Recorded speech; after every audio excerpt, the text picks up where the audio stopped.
बिस्मिल्लाहिर्रहमानिर्रहीम। आज का हमारा टॉपिक है मेम्ब्रेनस नेफ्रोपैथी और ये टॉपिक डॉक्टर्स के लिए, पैरामेडिक्स के लिए और नेफ्रो से रिलेटेड लोगों के लिए है। शायद ये मरीजों की समझ में कमी आए तो मरीजों के लिए मैं और वीडियो बनाऊंगा इंशाल्लाह। मेम्ब्रेनस नेफ्रोपैथी हम सब जानते हैं कि ये ग्लोमेरुलोनेफ्राइटिस है, ग्लोम की डिजीज है और इसमें प्राइमरी और सेकेंडरी जो है वो मेम्ब्रेनस नेफ्रोपैथी शामिल है। मुख्तसर सा 8 से 10 मिनट में पूरा चैप्टर कवर करने की कोशिश करूंगा और ये कंप्रिहेंसिव नेफ्रोलॉजी या फियाले से मैं जो है वो बता रहा हूँ, जो रेफरेंस है इसका। तो primary membranous nephropathy usually idiopathic होती है और ये 80% जो है इसमें एंटीपलार पॉजिटिव होता है। बाकी 20% जो है उनमें एंटीपलार की बजाय 4 मुख्तलिफ जो है वो एंटीजेंस या म्यूटेशंस होती हैं, वो आपने याद रखनी है। NELL nail mutation, NEL1 mutation, HTRA hetero mutation, THS-D7A this दशा मैं इसको याद करता हूँ, TH7D7A ये म्यूटेशन है। इसके अलावा SEMA3B SEMA3B म्यूटेशन है और PCDH7 मैं इसको पकदा 7 म्यूटेशन के नाम से याद करता हूँ। जैसे कहते हैं चावल पकदा पे, तो पकदा 7 म्यूटेशन, ताकि ये भूले ना। हेट्रा पकदा ये आपने याद रखनी है।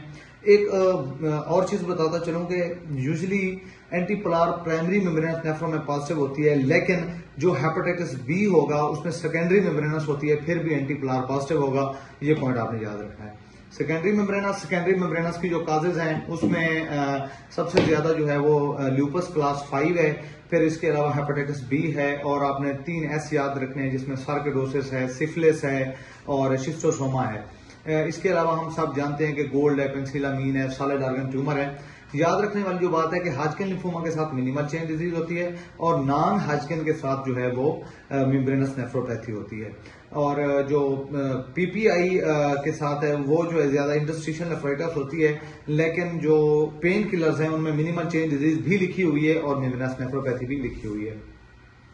प्राइमरी मेम्ब्रेनस और सेकेंडरी में हिस्टोलॉजिकली क्या फर्क होगा? हिस्टोलॉजिकली सब एपिथेलियल डिपॉजिट्स होते हैं, ये बात हमें याद रखनी है।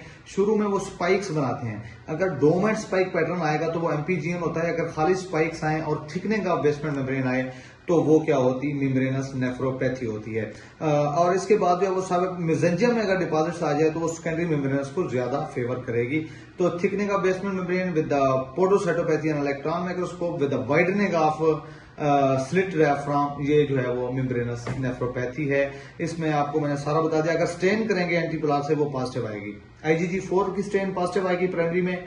IgG1 की सिर्फ तभी आएगी जब NEL1 की म्यूटेशन होगी, वरना IgG1 IgG2 ये सारी सेकेंडरी मेम्ब्रेनस में आती हैं। फुल हाउस पैटर्न C1q ये सेकेंडरी मेम्ब्रेनस में आता है। और एंटीपलार स्टेनिंग भी मैंने आपको बता दिया। बहुत शुक्रिया मेरे तवज्जो इधर मौजूद होने के लिए, मौजूद सॉरी। इसके बाद जो है हम पढ़ेंगे कि क्लिनिकल फीचर क्या है, जितने सारे नेफ्रोटिक सिंड्रोम है, हाइपोअल्ब्यूमिनीमिया, हाइपरलिपिडीमिया, कोगुलेशन डिफेक्ट्स और derange RFT by the time.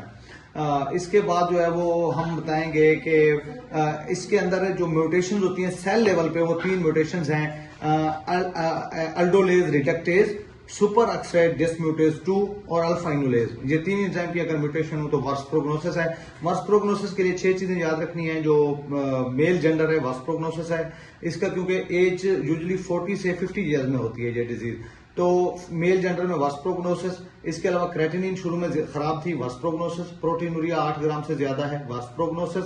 ये जो भी मैंने 3 एंटीबायोटिक्स जीन्स म्यूटेशन बताई हैं, ASAE असाई मैं इसे कहता हूँ, अल्फा इनुलेज, अल्फा रिडक्टेज और सुपर ऑक्साइड डिसम्यूटेज, इनकी म्यूटेशन होगी वर्स प्रोग्नोसिस। और अगर कोई वास्कुलाइटिस है जो कि 10% पेशेंट में ये हाइपरटेंशन के साथ होती है तो वर्स प्रोग्नोसिस। प्राइमरी में जो diffuse focal effacement of foot process होती है, जाके सेकेंडरी में डिफ्यूज नहीं होती बल्कि ऐसा थोड़ी लाइट डिजीज होती है। मेरे ख्याल में काफी सारी चीजें मैंने कवर कर दी हैं। अब आपको इन्वेस्टिगेशन का पता है। एंटीपलार जो है जिसमें पॉजिटिव आ जाए बायोप्सी करने की जरूरत नहीं है, बाकी में फाइनल डायग्नोसिस आप बायोप्सी पे ही बता सकते हैं। नेचुरल कोर्स ये है कि 10 साल में बल्कि 15 साल में 50% लोग डायलिसिस पे चले जाएंगे। जो हेपेटाइटिस बी के पेशेंट की एक और अहम बात बताई गई है कि अगर बच्चा होगा तो उसमें डिजीज इतनी जल्दी प्रोग्रेस नहीं करेगी, और अगर छोटा होगा तो हेपेटाइटिस बी बड़ा होगा तो डिजीज बहुत ज्यादा प्रोग्रेस करती है, बच्चों में ज्यादा प्रोग्रेस नहीं करती। ट्रीटमेंट के 4 ऑप्शन है आपके पास जो हम क्लिनिकली करते हैं। पहला मेथड है हमारे पास, अगर 4 ग्राम तक प्रोटीनूरिया हो, दूसरा 4 से 8 ग्राम हो और 8 से ज्यादा ग्राम प्रोटीनूरिया हो। Low risk, high risk, very high risk.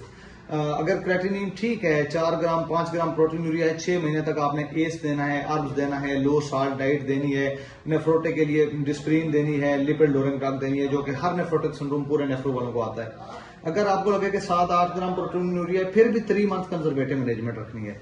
अगर आपने इम्यूनो सप्रेशन शुरू करने है, अगर क्रेटिनिन खराब है, एंटीपोलार लेवल बहुत ज्यादा बढ़ता जा रहा है, एंटीपोलार लेवल 3 है, 50 तक, 50 से 150 और 150 से ज्यादा, और पोलार लेवल जो है वो लैग करता है क्लिनिकल रिस्पांस से, यानी पोलार लेवल अगर कम हो रहा है तो डिजीज रिमिशन में जाने के चांसेस बहुत ज्यादा हैं। तो इसके बाद मैं आपको बताऊं कि इसकी ट्रीटमेंट के जो एक है, पहला ऑप्शन वो आपके पास पॉन्टिचिली है, एक ऑप्शन आपके पास रिटक्स है, तीसरा ऑप्शन आपके पास CNI है। सबसे अच्छा कौन सा है? कभी भी कोई प्रोफेसर पूछे, रिटक्स नंबर 1 है। मेम्ब्रेनस नेफ्रोपैथी है तो Ritux is the best treatment. Ritux complete remission और पार्शियल रिमिशन तो 60% पेशेंट में लेके आती है, लेकिन अगर 24 मंथ पे या 2 साल के अरसे में देखा जाए तो रिलैप्स सबसे ज्यादा रिटक्स के कम है। इसके बाद दूसरा आपके पास मॉडिफाइड पॉन्टिचिली है, जिसमें जो ताक मंथ है, पहला, तीसरा, पांचवा, इस पे आपने सोलोमेड्रोल लगा के 0.5 mg जो प्रेडनिसोलोन देनी है। यूजुअली प्रेडनिसोलोन की डोज 1 mg पर केजी होती है, लेकिन यहाँ पे आधी डोज हमने देनी है। दूसरे महीने और चौथे पे और छठे पे, यानी जो जुफ्त महीने हैं, इवन है जो, उन पे हमने क्या देनी है, साइक्लोफॉस्फेमाइड की 1 ग्राम की डोज भी हम दे सकते हैं और ओरल भी, लेकिन जो मॉडिफाइड पॉन्टिचिली बुक में लिखा हुआ है वो ओरल के ऊपर जो है वो एक्सपेरिमेंट किया गया था। इसके बाद ये है कि इनके साइड इफेक्ट्स देखने हैं, TLC काउंट है, वो सारी चीजें आपको आती हैं इंशाल्लाह। दूसरे नंबर पे जो है वो रिटक्स है, वो 1 ग्राम आज देना है, 1 ग्राम 15 दिन के बाद, 6 महीने बाद आपने इसी तरह 2 डोजें रिपीट करनी है। जो रिटक्स है ये सबसे ऊपर है, फिर मॉडिफाइड पॉन्टिचिली है, फिर तीसरे नंबर पे है CNI, जिसमें साइक्लोस्पोरिन और टैक्रोलिमस है। रिमिशन 80% साइक्लोफॉस्फेमाइड का भी है, रिमिशन 80% साइक्लोस्पोरिन और टैक्रोलिमस का भी है।